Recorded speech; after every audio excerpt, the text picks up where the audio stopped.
Hello and welcome to the That's So Craven podcast. I know we've taken a small break. I'm your host Mark, but we are here, better late than never.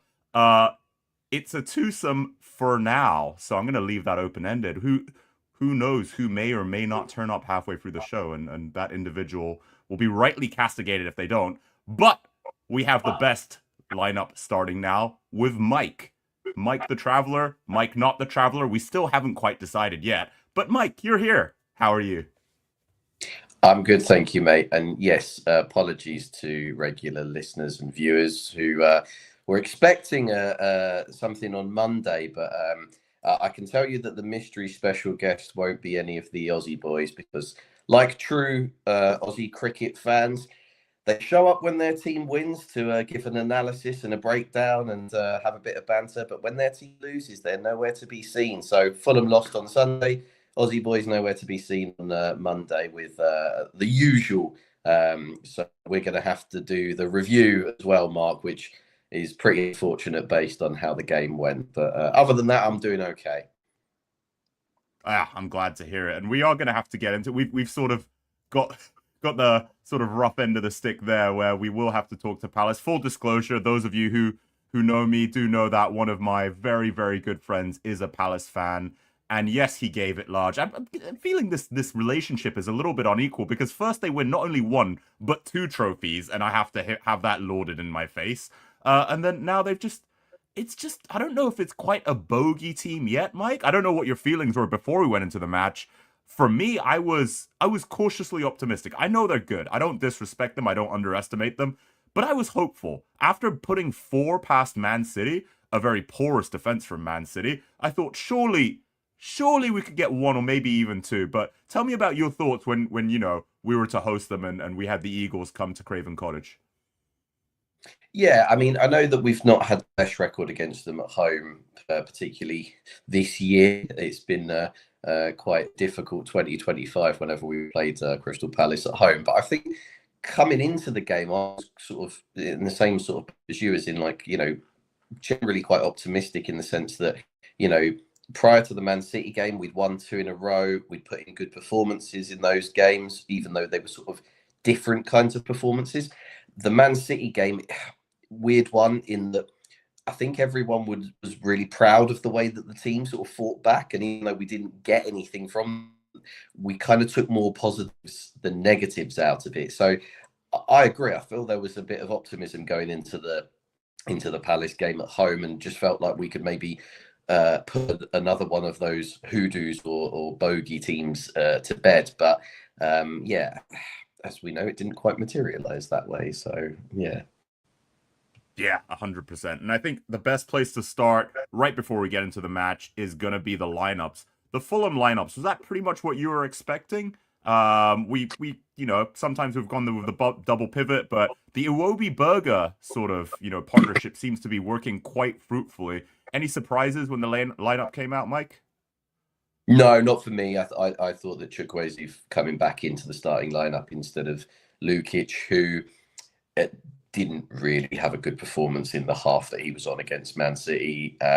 Felt like he needed to be taken out of the side where in a game where we're going to have the majority of the ball and be the team sort of on the front foot. I felt bringing Chukwueze back in, particularly after, his performance against City in the second half was excellent. So he deserved a start. Likewise, I was pleased that Smith Rowe kept his place. I thought he's done well recently and deserved to get another start. And I thought again we saw another decent performance from Smith Rowe in the sense of it's starting to look like this is the player that we paid that amount of money for. He seems to be playing with a bit of confidence. So, yeah, generally, I think, sorry, the other point I probably should mention is obviously Cess, dropping out of the side with a hamstring injury. So Castagne's slotting in at left back on paper should be fine because he played left back for Belgium. Okay, they often play like a wing back system rather than a four, but he can do that job. It's not alien to him. So I felt that would be okay. But as we saw the game progress, he didn't really have the same kind of attacking impact that we've seen Sessegnon having. He was sort of popping up in the same positions, but not quite doing the same job or offering the same threat. But yeah, it was a side capable of winning the match, that's for sure. Yeah, agreed. And with Castagna, I think you're right in that he definitely doesn't have that bond with Chukwueze, right? Because that's not normally where he plays. He's usually trying to push the king for the right back slot. I mean, left back, I'm getting increasingly frustrated. I know it's not his fault at all, but I feel like we're really missing Robbo. He's just so good when he's fully fit, and he really is a huge part of the attack as well as the defense. Athleticism for days, super confident. He's pocketed Salah a few times and Saka, so I think he's just a joy to watch. Really want to have him back. But yeah, left back seems to be one of those places where we have depth. You know, we have Castagna. If we didn't have Castagna at a push, we still have Cuenca and Bassi. I had to mention him. Otherwise, Motus, or Mike from the United States, as I call him, just to differentiate between you, Traveler, not Traveler Mike. That's important. But yeah, we need to mention Cuenca. But overall, yeah, I think the lineup was good as well. Obviously, there's no competition for striker with Muniz still out and Kusiasari obviously absent. But I guess the other lineup I wanted to talk about very briefly, because we're not a Palace podcast, but I was happy not to see Eze in there. Finally a team picked him up. But Munoz as well. I mean, he's a player that's really impressed me. Amazing work rate, real grit, real athleticism. Almost like their Robinson, I'd say. I'm not, an expert on Palace. I don't know where he plays. I think he's part of the back five, possibly. He's a right wing back, yeah. And to be honest, I remember seeing him when he sort of made his debut and thinking, who's this guy? Where on earth have they got him from? And wow.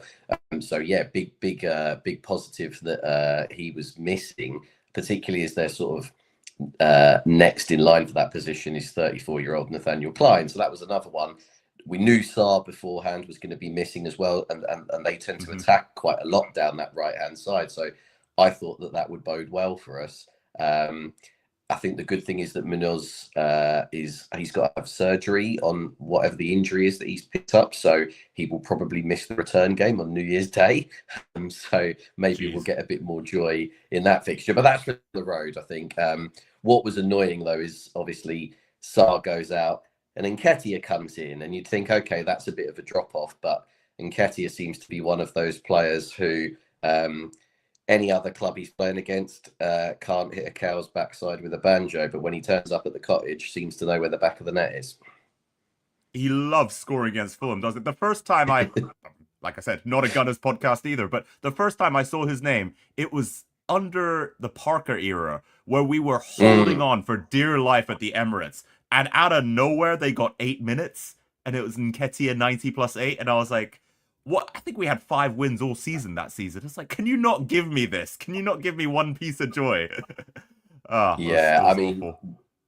We'll probably have to come back to parts of that season when we get into the Burnley preview. So can we just can that a bit there? Because that was a depressing season. 100%. There's going to be plenty of chatter about Parker Ball. But here we go. 2-1. Palace succeed again. Two very different styles, right? They're very solid at the back, very quick with their counters, and I was bitterly disappointed. But at the same time, when you look at the statistics, yes, we had the majority of the possession. Yes, there were definitely long spells where we appeared dominant and threatening, but they had the higher XG. And, yes, we'll go through the goals, right? But their breakaways, I mean, those are lethal. Even the one just before the second goal with Uche, I mean, I was almost certain that that was a goal. But, I mean, do you want to talk a little bit about Palace and sort of the threats you felt they posed and maybe the differences you see between themselves and us? Or what were your thoughts on how they've done so far and their identity as a club? Yeah, I mean, so Palace set up very differently to us, but they're a quality side in different ways, as you touched on. I think it'd be remiss to talk about Palace without mentioning probably the man of the match was Adam Wharton. He completely dominated the midfield. Even though we had more of the ball, he was more effective with it in that deep lying sort of playmaking position. We saw from the first goal, brilliant pass out to Mitchell with the outside of his left foot, or Trevella apparently it's called, but that's probably for the younger people to name it or to correct me on that one. But brilliant pass, and then he goes and backs the play up, is in the position to sort of collect the ball in the next sort of phase of play, and just slips a great pass through to Nketiah that he just sort of takes it almost running in off somebody's shoulder, and I think that just kind of foxed Anderson a bit, who was going the other way to try and intercept it, and just a really nice finish. I think the thing that my dad will probably want to take the credit for this. So he was screaming basically the entire game, will somebody just bloody get stuck into Adam Wharton? I don't think he quite phrased it like that, but it's family show. So it was really frustrating how we just seemed to let him dictate the play whenever Palace had the ball or in those transitions. That's something that's maybe a bit of a weakness of ours in general, is we're just not aggressive enough against key players. Even when he fizzed that ball out to Mitchell, I think Tete kind of just ambles over to him when really you want him to sprint out there and make it difficult for Mitchell so that he can't play the pass that he wants to play, and maybe has to go back and start again. We're a little bit passive in our defense sometimes, where we don't do the hard yards to stop players from playing the way that they want to do. And I mean, we were guilty of that against Man City a little bit, but I can sort of forgive that against Man City, because if anyone's going to make you look stupid if you go charging in, they've got so many nimble players like Foden or Tuku who will just, make you look daft if you lunge in. I feel like Palace are a team who are more, you can stick it on them physically because they would expect that, and they would do the same to you. We saw that the way that they defend is really physical and robust. They've got those three centre-backs who are very unforgiving and big units, but also good athletes, and made it really difficult for us to kind of play any sort of intricate passes through them. So it was frustrating in that, apart from an absolute moment of brilliance in terms of the quality that we saw for Harry Wilson's goal, we found it difficult to play through them, but we didn't help ourselves in that we slow played quite a lot. But actually, we needed to play at a higher tempo. And again, going back to Adam Wharton, you see that he's the kind of player that can change the tempo of a game, as and when it's the right time, whereas we seem to be lacking that a little bit. So, yeah, I mean, credit to Palace. They're a good side, particularly away from home. I think their away record, they've only Arsenal have conceded less goals than them on the road. So you kind of always know it's going to be a difficult task against them, but I just felt that we were naive at times and fell into the same trap of, it's the third time that we've played them at the Cottage this year, and the game has pretty much taken the same pattern every time. We start well, they hit us on the counter or a transition, get a goal, and then defend that lead really well.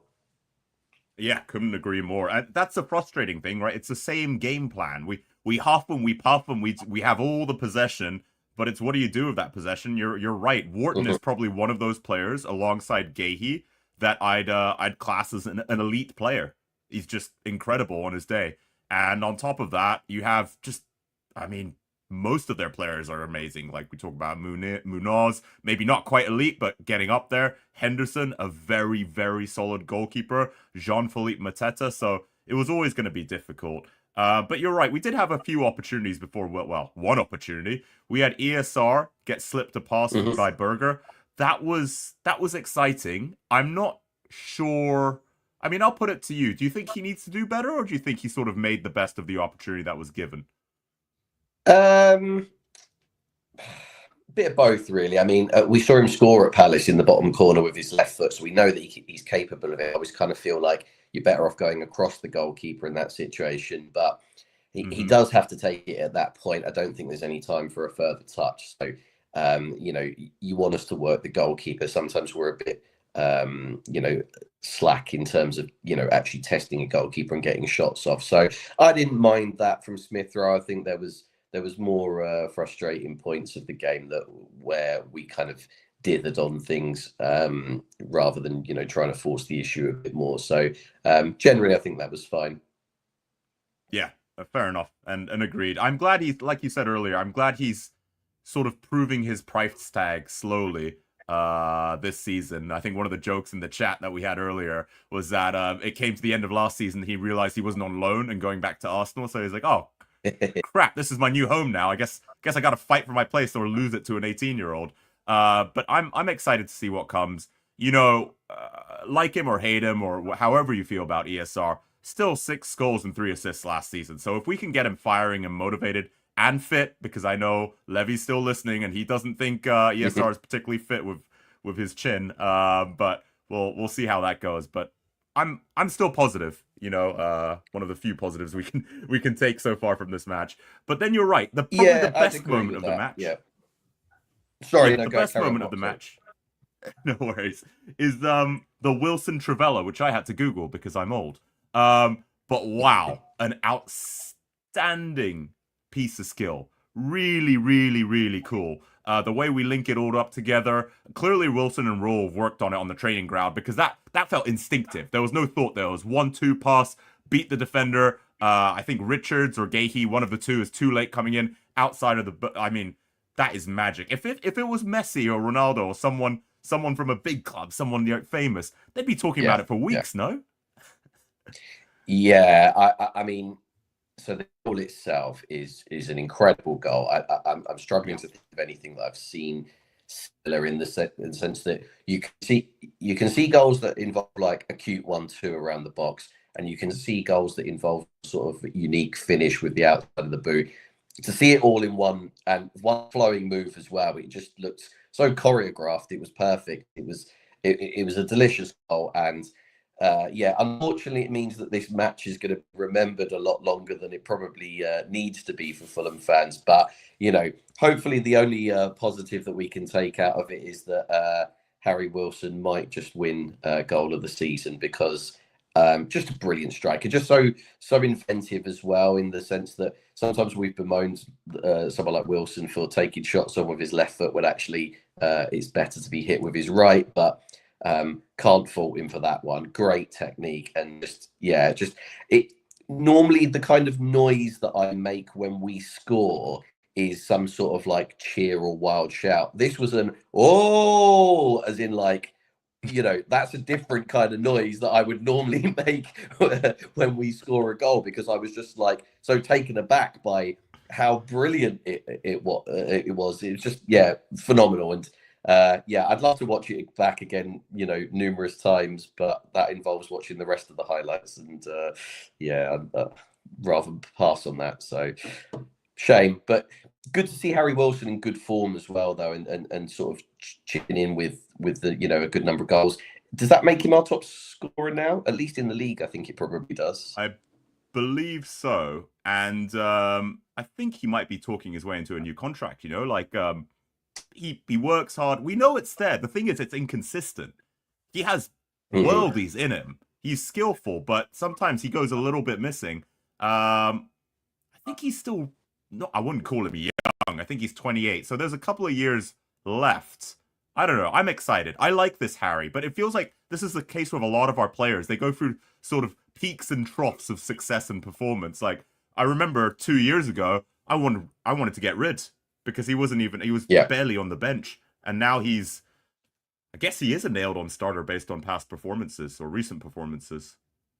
Would you give him a new contract? Oof. I'm under duress because my boss is Welsh, so I have to watch what I say in case he catches me. so Paul, if you're listening, I would absolutely give him. I might even make him captain of Fulham. But now that my boss may not be listening, I'm still on the fence. I still like the George idea. I think it ticks a lot of boxes, but if there's space for both, if we can squeeze a little bit of money out for Adama, whether he goes West Ham or surprisingly even Wolves at this point, apparently they might be in for him. Maybe there's a world where we get to extend Wilson and go for George, who could be a third striking option, because apparently Kusi Asare is not doing that for us. We may get into that conversation later with our mystery guest who may or may not appear, but Raul is definitely someone we want to talk about, and someone there's been chatter about on the Discord with a couple of opinions involved. But let's move on to the second half. I thought we started decently all right. Still had that possession. And then then that beautiful movement. The way we play football, I love the way we play football. We move it around quickly, and it's Chukwueze who gets it, runs it down, I think relatively close to the byline, sends in a peach of a ball for Raul to head in, hits the crossbar, and ESR is there to poach. I see this from a lot of good teams. I'm glad ESR is in that space at that time, because that's what you need. You need someone ready in case of a spill, or in case it hits a post or a deflection or something like that. And I feel like we don't do that sometimes. Muniz does that when he's on fire and he's confident. But, you know, when he's just coming back from injury or he's being eased in, sometimes we let the ball spill and the defender gets to it first, or the goalkeeper manages to get to it. But in that case, you know, in this case, rather, that didn't happen. I thought it was well worked, and I was really, really excited. Pretty much leapt in the air and tried to punch the ceiling. But it wasn't to be because of an overly large toenail. It annoyed me, but I get it. Offside is offside. I don't know. Do you have an opinion on this, Mike? For me, it's clear. You may not like the rule, but at least it's fair and consistent. Well, it is, but it's also a nonsense, because how much of an advantage has Chukwueze really gotten from that? At the end of the day, you know, offside is basically meant to prevent people like doing what Filippo Inzaghi used to do, and that's just stand offside. But it's quite frustrating when, I think before VAR, that was just termed as level, as in you can barely split, you know, an inch between him and the last defender. You can't see it with the naked eye. It's one of those ones frustrating. And don't get me wrong, I'm pretty sure we have probably benefited over the last 5 or 6 years since VAR's been in of a similar decision at some point, if not more. I can't think of one off the top of my head, but either way, I just find it quite frustrating in that it's the kind of almost the micromanagement of the game where Chukwueze hasn't really got an unfair advantage there, as you say, because of a slightly overgrown toenail or you know, size too big on his boot or whatever. It's annoying, but as you say, it is what it is. I think it's more the experience for fans in the ground particularly find it frustrating, because we don't know what is going on. We don't know what they are checking for. We know they are checking the goal, but what are they checking? There was a lot of questions around me, and I kind of thought it must be an offside surely, but it takes so long and it just sucks the joy out of, you know, the moment, as you say, of we've scored a goal, we're all celebrating, they've gone back to the halfway line, and we're still waiting. And it's like, I kind of feel like, you know, I don't want to get into a VAR debate here, but it almost feels a bit like, surely if you can't spot something within a certain time frame that's wrong with the goal, just give the bloody goal, because that's what people were there to see. And, you know, it's more that emotion side of things that I don't think there would have been many Palace fans who would have spotted that there was an infringement in that. None of their players are really appealing for offside or anything like that. So it's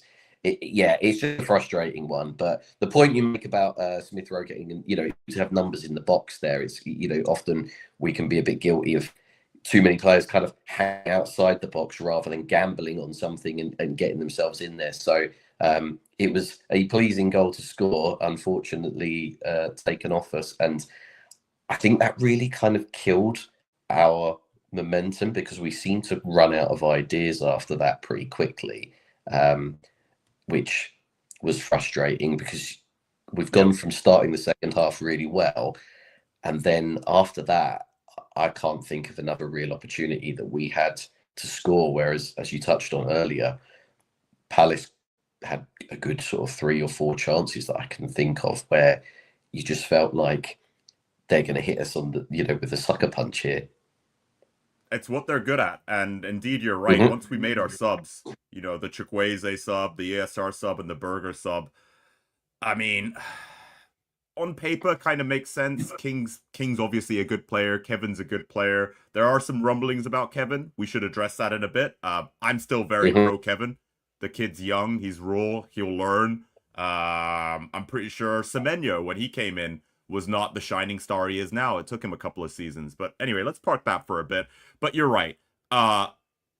Lukic is not what you need when you're trying to be creative. And it kind of fell apart.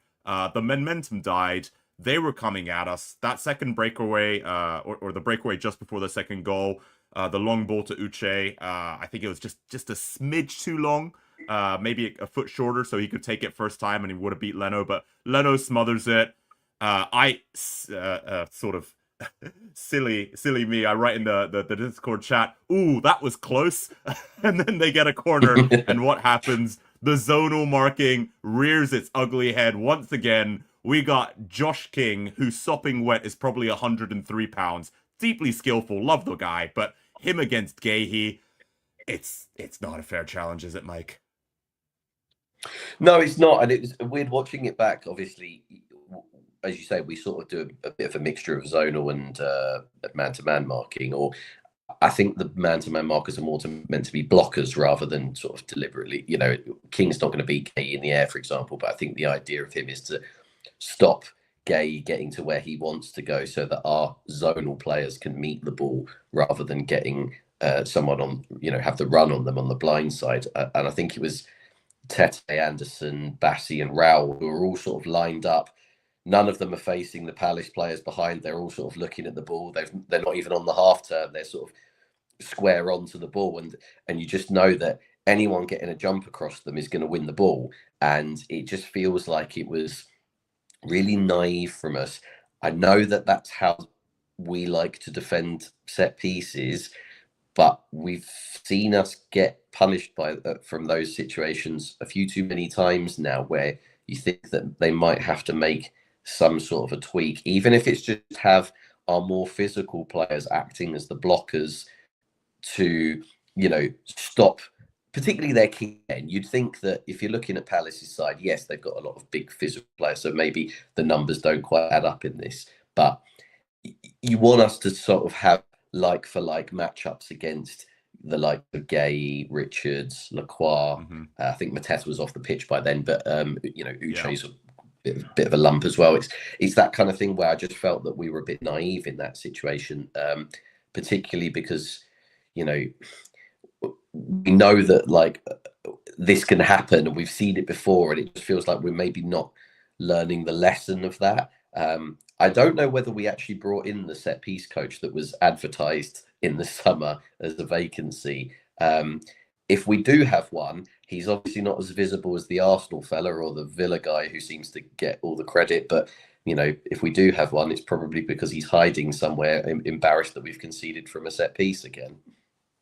That or Marco just overrules him. It's like, I brought you in as a hire because management told me to, but you're just going to sit in the corner and keep quiet. Yeah, we never seem threatening from set pieces.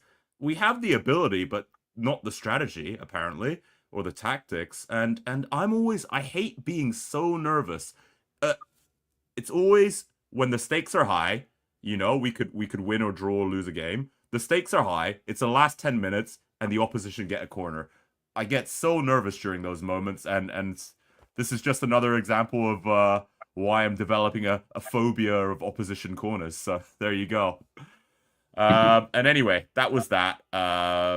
Disappointed because I felt not that they were there to be had, perhaps previously, but I thought maybe we could break the hoodoo. I thought we could, and I thought that happened when ESR scored his disallowed goal. But we go again. And hopefully we have some of our injured players back. Hopefully we learn. Marco's a stubborn old goat, so I think it's going to be tricky, but you never know.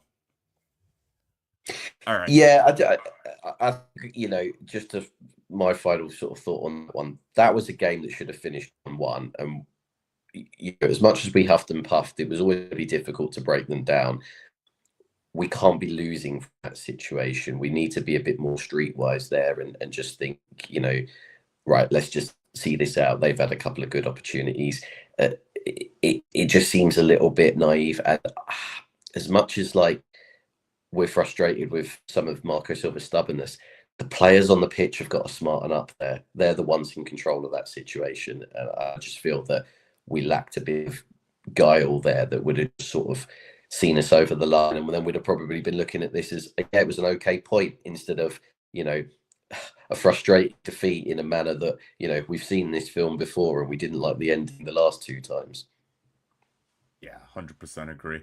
But they're a difficult team to break down, and I think the point would have been fair. I wouldn't have been thrilled, but I also would have been glad I didn't have to like get stick from one of my best mates. But here we go. Moving on to Burnley.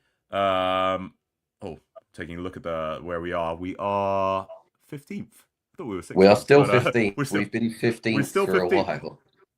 But we have been, haven't we? But I do see Forest and West Ham catching up, Leeds as well. But that basically takes me to our next point, which this is a must-win, surely. I know we haven't won there in something ridiculous at Turf Moor like 3 decades. But I have a little bit more faith. Why? Well, they're still going to be massively defensive, but I just had nightmares of Sean Dyche's Nick Pope, James Tarkowski, Ben Mee, and Ashley Barnes squad, like proper. I think they didn't. At one point, they didn't even go above the number 11 on their kit, right? They just. It's so old school. And it's so Route One football. Yeah, and they played 4-4-2, and every player played in the proper position that their number was supposed to be as well. So that was just so Sean Dyche. But yeah, they're not that team anymore. No, not at all, because they have a man at the helm that we are all too familiar with, having his third stint in the Premier League before we see when he gets cut. I haven't watched too much of Burnley, so I'm going to defer to your knowledge. I'm sure they've brought in one or two good signings, right? But at the same time, they are where they are for a reason. We know Parker is ultra conservative. I think they're going to play similar to Palace, but I'm almost certain they don't have the quality in the personnel to replicate that. So they might have the blueprint of how to sucker punch us, and maybe I'll be eating my words in humble pie in a week's time. But I'm really hoping we put this right. We go to Turf Moor, we destroy them. Kevin gets his first goal. Josh King gets his first goal. We're sipping champagne and eating prawn sandwiches with our 5-0 win because somehow we've managed a clean sheet as well. But am I just in dreamland, Mike? Is that unrealistic? I mean, it's Fulham, so yeah, of course you're in dreamland if you're thinking we're going to go away and win 5-0 anywhere. But especially against a team that are going to be stubborn and are going to look to frustrate us. And also, just to make, I think you said 3 decades. It's more than that. I think it was the 50s since we last won at Turf Moor. So we That's have close. a horrendous record at Turf Moor. I was up there 2 years ago when I thought the curse was going to be broken, only for us to concede twice to somebody they had on loan from Chelsea, whose name escapes me, but it wasn't Armand Broja because he was at us at the time. I believe he's now at Burnley. So that's something that I'm a bit sort of concerned about, in that, he did nothing for us. So of course he will probably score against us, and he'll run and hug Scott Parker, and it'll be a great big, love in of failed Fulham past. And yeah, I don't know. I have a bad feeling about this one as well, Mark. I would love to be as confident as, we're going to turn it on and it's going to be our best performance of the season. We're going to go and win comfortably, because on paper, we have a better side than them. I don't think there's a single player in their team that would get into ours in theory, but it doesn't work like that. And, Parker will be desperate to beat us. I think they've lost their last 6 Premier League games. And if there's one club who are ever accommodating in any division, wherever we are, to be, oh, you're on a terrible run, Fulham at home, because we will just roll over. And yeah, I'm concerned about this one. I really hope I'm wrong. My head is saying, yeah, we should win this and probably win quite comfortably, but just that sort of nervous, no, just something in the back of my mind is just thinking, doesn't feel like it's going to be a good experience for us. I really hope I'm wrong, and I don't want to be too negative. I can't think of any sort of logical reason as to why we won't, get a positive result out of this. But it's just that, yeah, I don't know, horrible feeling. But try and cheer me up, Mark. Give me something. Give me some. I got the perfect some sort of perfect thing prospect. to cheer you up. Are you ready, Mike? Go It's a for it. bonus, Oh, Dave. Dave. Hello, Dave. Just when I thought my evening couldn't get any worse, I've got Fulham's answer to Gianni Infantino coming in and joining the bloody group. Here's Johnny. How you Hey, doing? Johnny. You right, boys? Good to see you, Dave. We're just getting our Yeah, opinions on Burnley out. I think we're going to smash them. Mike's a bit more cautious and humble, so I guess it's your turn. Doesn't have to be either or, but where do you sit on the Scott Parker Burnley fence? I wish I was sitting in your seat, Mark, because I've got a terrible feeling about this one. Just the fact that we haven't won there since 1951. I think the last two defeats, I think, have probably hurt our confidence a little bit. So I don't go up there particularly confident, to be honest. I know they'll be looking at this game thinking, we got to win this. You know, there'll be an extra little bit in Scott Parker's teeth after all the flack we've given him over the years. And I think they're looking at this game thinking, this is like obviously a must win. We call it a must win, but imagine if we were them, you know, second bottom of the league. It's absolutely a must win for them. And I'm just a little bit concerned, just that the, you know, way we've been playing, the confidence of the players, injuries, all those things. It does worry me, Mark. I'm not going to lie. Fair enough. I'm hoping we can set things right because fun little personal anecdote on my end when we were playing Burnley last. I believe it was Muniz's first goal, and it was the night of my wedding. So I was in Hong Kong. That's where my wedding was at. And it was late, right? So I only managed to catch the first half. But I said, playing Burnley. We're 2-0 up and they're terrible. I'm going to wake up to a nice, lovely win. And then what happens when I wake up? 2-2. And I'm like, guys, what? How? So that kind of, I wouldn't say ruined the wedding night, but, you know, it was a bit disappointing. But this is our time to set things right. I don't know, guys. I'm going to go with my pseudo-American pseudo-optimism. And I'm going to predict, what am I going to? I'm going to predict, because we never can keep a clean sheet, 3-1 Fulham. Can I push, Mike, let's go. Let's start with you. I'm going to push you for a prediction on Burnley then before we get into questions.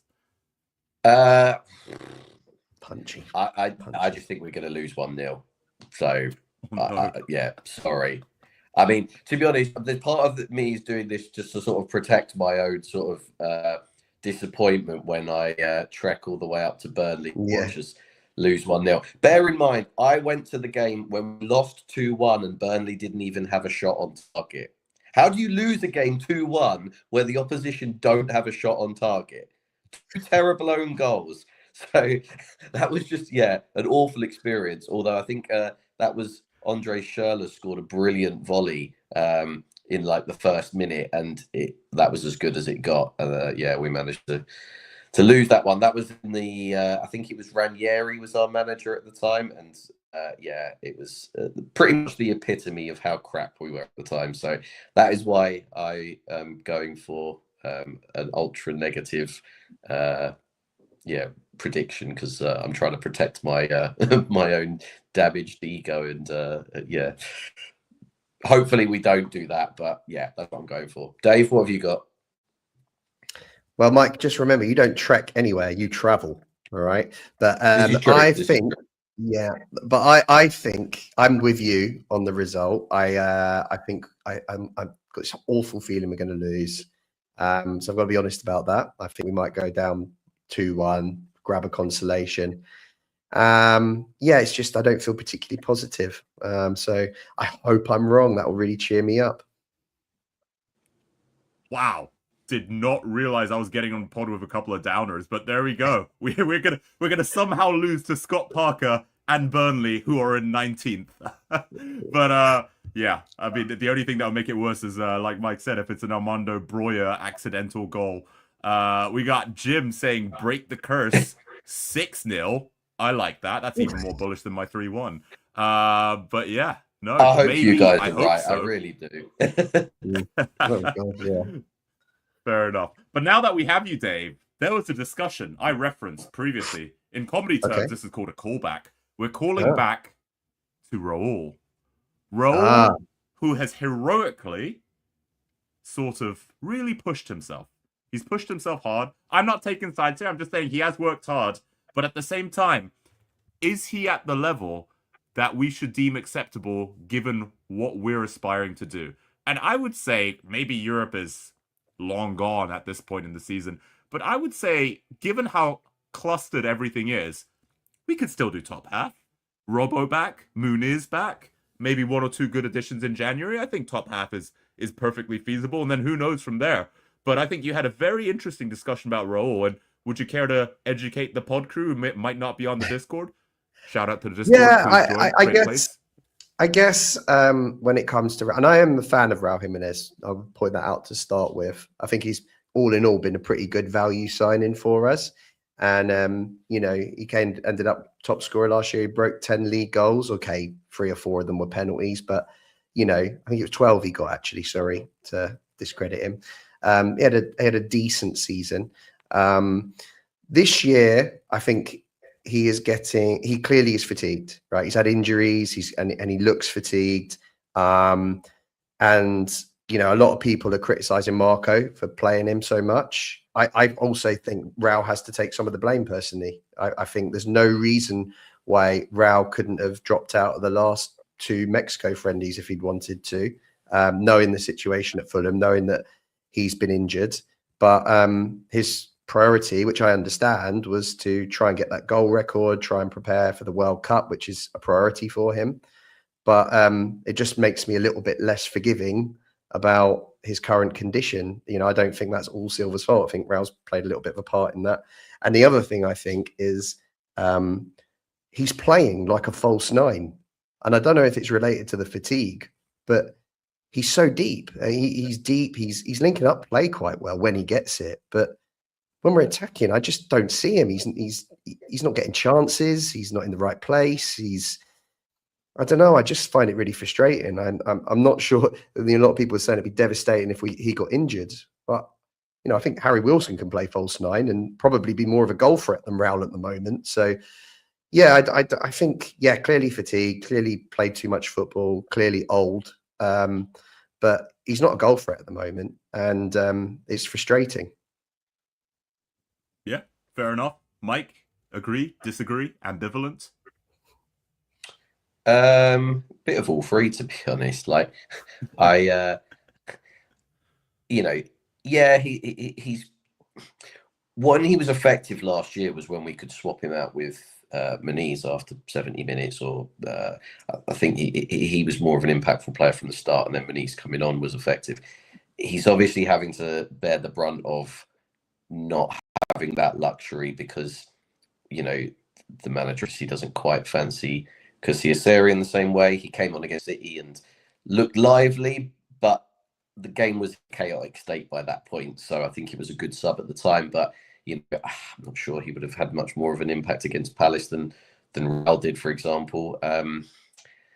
Yeah, I don't begrudge him going to play for Mexico. I defy any footballer to put their hand up and be like, oh yeah, I'll have a rest. They all want to play. They want to play every minute of every game. So, you know, a home World Cup, Raul's not going to be like, oh yeah, can I have these next 2 friendlies off? Because if he does that, he might not get his place back. So I can completely understand that. I take Dave's point about he's not getting like loads of chances. It doesn't feel like, oh, he's on a bit of a drought, but it will come because he's going to get a load of chances against Burnley. There's every chance that he has 0 shots against Burnley just because of the way that he's playing, the way that we generally seem to be creating our attacks at the moment. But we've got no choice but to persevere with him at least until January if we can get some extra support in. It would be nice to kind of see if we can get him back to what he was doing, particularly in stages last season where he looked like the old Raul, the Raul pre-head injury, the really lively one that was a proper handful at Wolves. I know he's a bit older now, but I still think there's that quality in there. It's maybe just a mixture of fatigue and confidence that isn't going for him. We could do with just get a penalty because then he'll score. You know, we know that he's good at penalties, so that would be nice. And I don't think we've had a penalty for about a year now, have we? So yeah, we probably do one of those. But yeah, I think we just need to kind of bear in mind that he's sort of carrying an extra workload that perhaps isn't quite suitable for the state that his body's in at the moment. That's very fair. And I think it speaks to our recruitment as well. We love these value signings. Like, Yep. right, Raul's a value Yep. signing. Leno is great, but he's also a value signing. And I think we're going to use up every single year of their career until they retire before we replace them. And that could be to the detriment of the team's performance and the manager as well. Speaking of which, I think that's a good time for us to jump into our questions.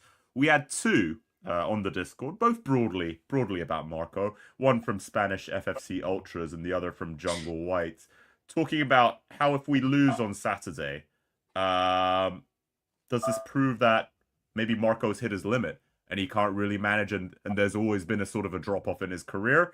And I guess I'm going to add to that a little bit. Maybe I'm sort of paraphrasing or misunderstanding what Jungle White is saying, but let's put it this way. It puts our January transfer window in a very precarious position, because would you want to join a club with a sort of manager that's not going to be sticking around? Or what happens? Do the club just say, we're going to find these players that we think fit the system we want to move towards?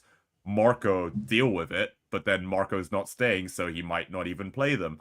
We're in a very weird state. So I guess to summarize, what do we do with Marco if we lose on Saturday and the next match on Wednesday? And are we going to back him in the transfer window? Just brief thoughts, because I know we've covered this once or twice before. Mike, go ahead. I mean, if we lose on Saturday and we lose on Wednesday, that is absolutely not a reason to get rid. Wednesday is our 4th cup quarterfinal in 4 seasons. I can't remember a time that Fulham has ever done that before. Yes, we've fallen short at those stages, but it's not exactly like we're a team that's renowned for cup runs.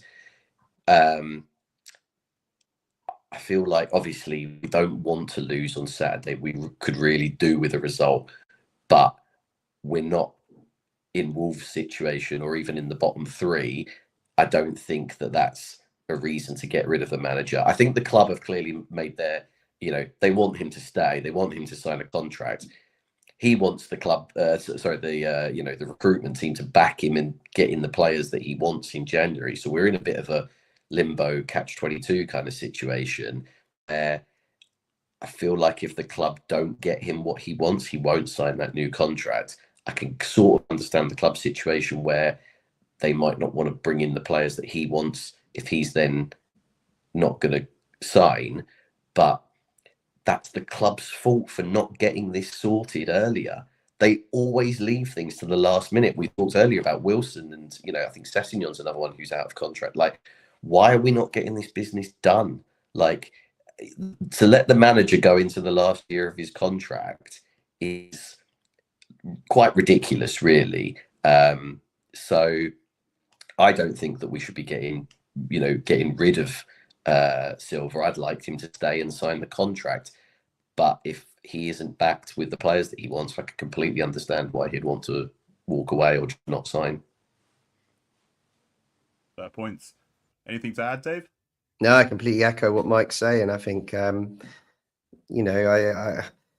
terms of what we should do after the next 2 games, I don't blame Marco for this season. I think he's made mistakes with the team and the squad at times, and I think he's been held accountable for that. But I think he's been held accountable for all our problems at the moment, when I think the catalyst is what a shambles last summer was. I mean, I was just talking on our Discord about this earlier. Remember, Marco, before pre-season started, said, there's been a plan in place since January for this year. We know he wants players in early for pre-season so he can integrate them into the team. We know that he wanted a centre mid and a third striker. And this season, because of the injury crisis, we've been found out, for doing this crap late business. We've got wingers who weren't integrated in the team. They only joined in September. I needed time to get fit and get into place in the side. We've had a striker missing, and now we're playing with a half fit Raul Jimenez.